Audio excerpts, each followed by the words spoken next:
Assalamu alaikum урматтуу достор. Мынакей Айтбек карындашыбыз машинасин бизге тапшырган эле, химчистка кылып бересизби деп. Ошо бая келип калып кеткен жерин бая көрсөттүм эле силерге. Мына жер калып кетти. Жок уже. Таптаза калган. Мынакей. Сонун. Кандай дейсиз? Канча минутада бүттүк? 5 минутка жеттикпи, жетпедикпи? 5 минутка жетпеди. 5 минутка жетпей бүттү, а? Кандай жумуш? Жактыбы? Клиенттерге, кийинки кардарларга ушинтип чакырам дегендерге кандай? Сунуштайсызбы?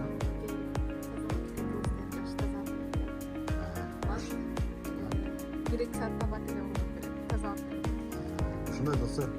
Таксиге чыгам, машинам өтө кир болчу десе ал проблема эмес. Экрандагы номерге кайрылгыла достор, жардам беребиз достор. Амандыкта көрүшкөнчө саламат болуңуздар. Эгер оор келбесе, лайк басып кеткиле.